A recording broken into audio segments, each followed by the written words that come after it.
Hey guys, welcome to the second bit of Elizabethan England. This is life in Elizabethan times. So, society was split up into sections called the Great Chain of Being, and these were like sections dedicated to people, so it placed you in society, and it was seen that God placed you in that position, so it was hard to move between the groups.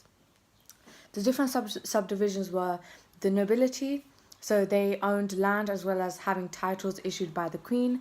Secondly, it was the gentry. The gentry earned off money by people renting off their land. And thirdly, the commoners, so everyone else who didn't have their own land, they had to work hard, and so they didn't have their own land or titles, and it was very difficult life for them.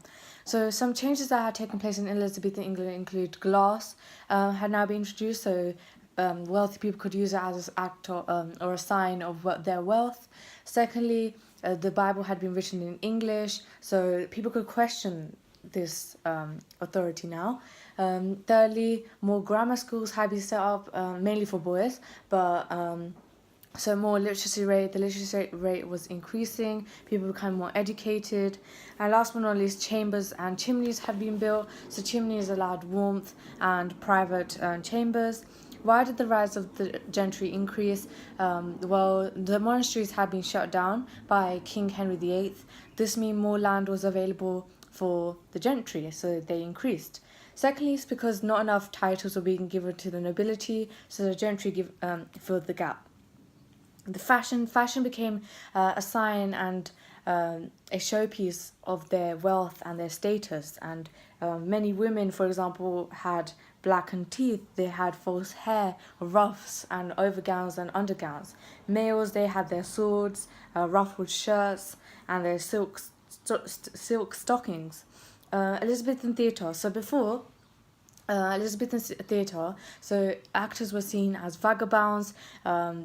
The government hated this because large crowds used to gather up, so people thought that they were going to be rebellions and criticising Elizabeth's rule. So they were very suspicious about this. So they started in 1572. They licensed the actors, preventing their free movement and stuff like that to try and limit their movement.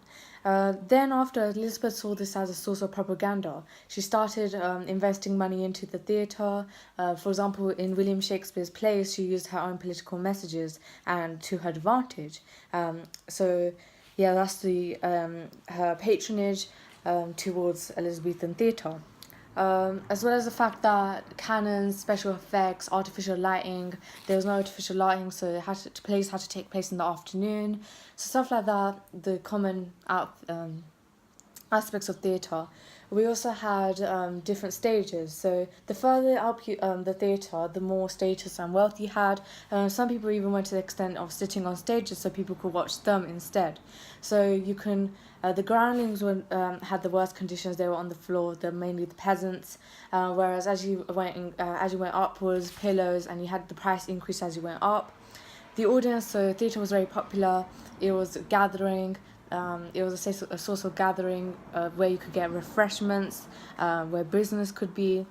Before, the theatre used to be outside of the city, but then slowly it started coming inwards.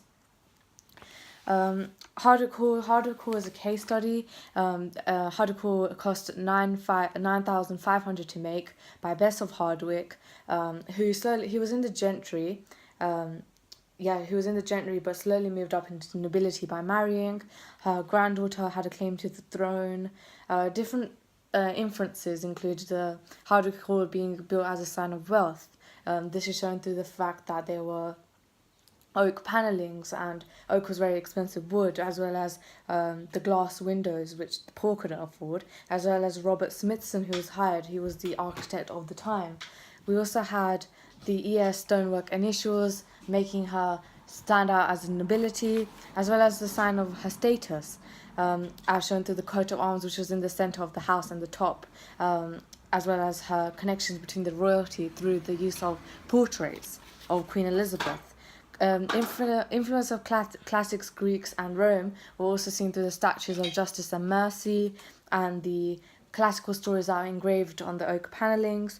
For comfort and less safety, there were glass windows built. There was E-shaped gardens as and less defensive features, for example, moats or like shutters. It was also used for her comfort in retirement. She had a loggia, which allowed her to walk. She also had the latest technology and design. She hired Robert Smithson and had geometric plasterwork, influential of the Italian Renaissance. She invested a lot of money into Hardwick Hall. Other stately homes include Speke Hall, Longley and Burgley, which also show similar features. For example, the large windows, the portraits, and the galleries showing off their education, which only some of the rich could afford, as well as the ornamental gardens showcasing that they don't have to work hard for their land. So all of this was made by Bess of Hardwick.